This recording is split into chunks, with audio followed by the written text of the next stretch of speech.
Bonjour, nous sommes le 31 décembre 2022, le dernier jour de l'année. Et nous faisons face à une autre nouvelle année. Et c'est si excitant parce que nous avons une autre lettre de frère Joseph Branham, du Branham Tabernacle de Jeffersonville, Indiana. Voici frère Joseph Branham. Chère épouse qui va à la terre promise, qu'arrivera-t-il à l'occasion de cette nouvelle année? L'épouse s'est préparée en s'en tenant à la parole. Nous avons pris la communion, appliqué le signe sur notre maisonnée et nous nous sommes scellés par la vraie parole. Confirmé. Nous n'avons fait aucun compromis. Nous sommes restés vierges à l'égard de la véritable voix de Dieu. Quel temps glorieux que celui dans lequel nous vivons. C'est un temps que tous les prophètes ont désiré voir, cette heure même. Nous savons par la nature que l'Église se prépare à partir. Les toutes dernières heures approchent et nous nous fondons rapidement dans l'éternité. Nous devons rester alignés et garder nos yeux fixés sur la voie pourvue par Dieu pour notre jour. Sa parole, son prophète, qui est la parole pour notre jour. Comment a-t-il amené Christ ici? Par la parole des prophètes. Est-ce vrai?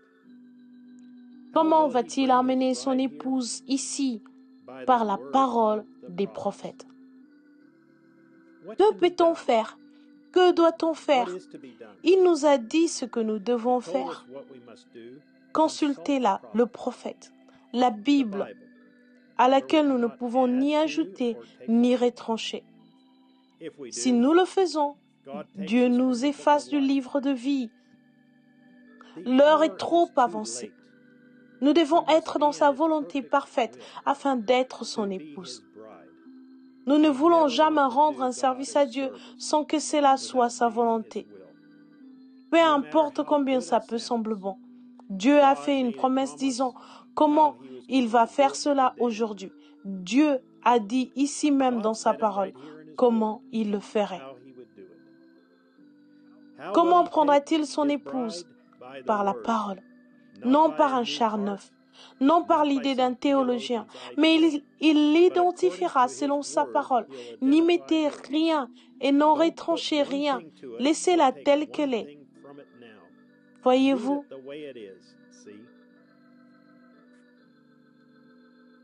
Pour certaines personnes, ça peut être tellement déroutant car il y a tant de prophètes qui disent ce qu'est la volonté du Seigneur pour aujourd'hui.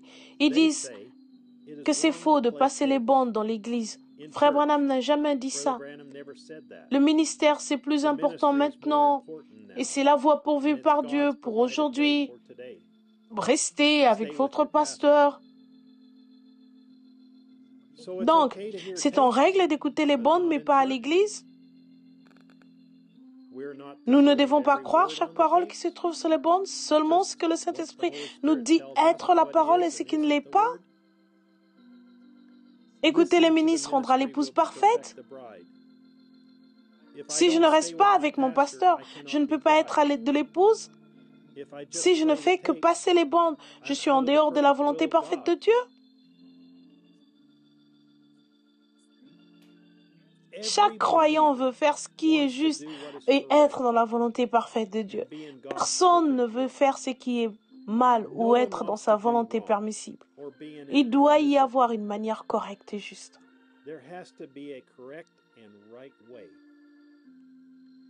Quel ministre devons-nous écouter?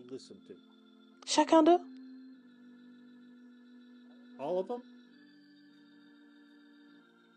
Quand nous rentrons à la maison, devons-nous vérifier si ce qu'ils disent est la parole en écoutant le bande ou devrions-nous simplement les croire sur parole? Quel est l'absolu alors? La parole de notre pasteur ou ce que frère Branham a dit sur bande? Ils doivent prêcher la parole. Amen. Ils doivent garder la parole devant les gens. Amen. Mais ils ne doivent pas prendre la parole du prophète de Dieu. Ils ne sont pas plus importants que la voix confirmée de Dieu. Ils ne peuvent dire que ce qui est sur les bandes. C'est ça l'absolu de l'épouse. Voilà vos 5 conditions à remplir obligatoirement. Cela doit être ainsi. Son temps, sa saison, quand il a dit que cela serait. L'homme qu'il a choisi. Et cela doit venir au prophète. Et le prophète doit être un prophète confirmé.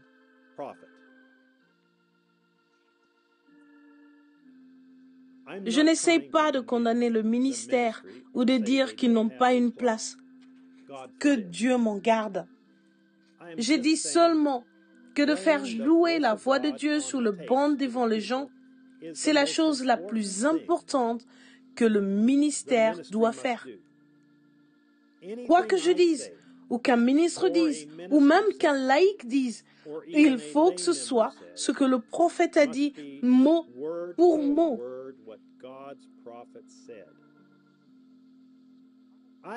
Je déteste que vous soyez en colère contre moi et que vous pensiez que je suis contre votre pasteur. Ce n'est pas ce qui est dans mon cœur.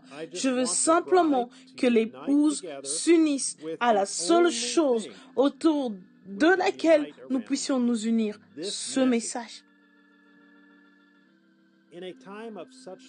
En un temps où l'on voit tant de divisions, de confusion, de divergences entre les gens, je crois que ce message que nous allons écouter dimanche est l'un des plus importants messages pour notre jour.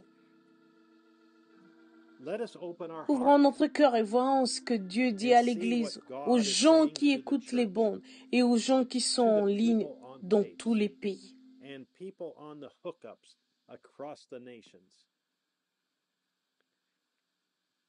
Avant que nous puissions entrer dans la terre promise, il y a quelque chose que nous devons faire. La voix de Dieu veut que nous écoutions très attentivement et que nous ne manquions pas de saisir ce qu'il dit. Il a parlé tout comme Moïse lorsqu'il parlait à Israël, après avoir été confirmé par Dieu et par la colonne de feu, et qu'il a su qu'il était bien le serviteur de Dieu pour les conduire et les faire sortir. Mais avant leur entrée dans le pays, il leur a dit, « Je prends aujourd'hui à tes mains contre vous le ciel et la terre. N'ajoutez pas une seule chose à ce que je dis, ou n'en retranchez pas un seul mot. »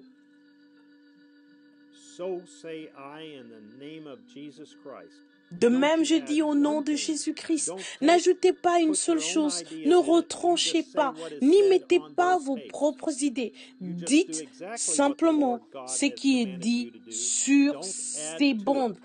Faites exactement ce que le Seigneur votre Dieu vous a commandé de faire. N'y ajoutez rien. Ça, c'est le Seigneur notre Dieu qui nous commande de ne dire que ce qui est dit sur le monde. Nous ne pouvons pas y ajouter, en retrancher, y mettre nos idées, nos pensées ou notre interprétation. Il ne faut dire que ce qui est sur les bandes. Si vous croyez que ces paroles prononcées par le prophète, confirmées de Dieu, sont la vérité, alors comment appuyer sur lecture peut ne pas être la chose la plus importante que l'épouse puisse faire?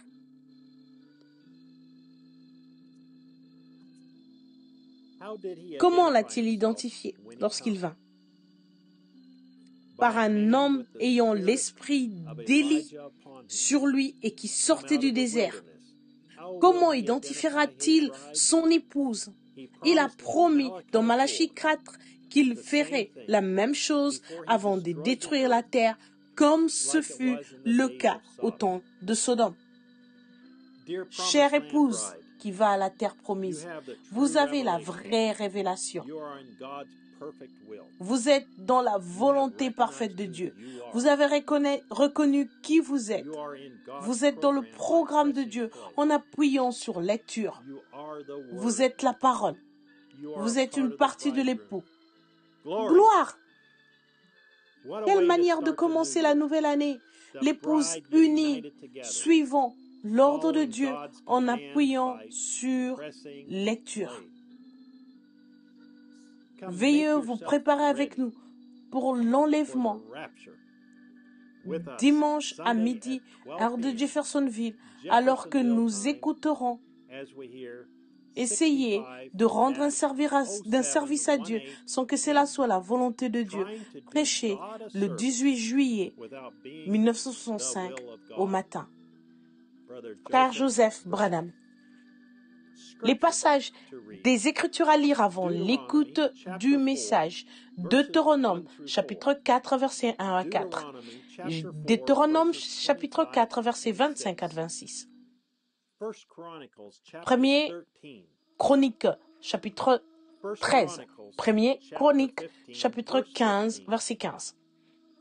Psaume, chapitre 22. Marc, chapitre 7, verset 7. Joël, chapitre 2, verset 28. Amos, chapitre 3, verset 7.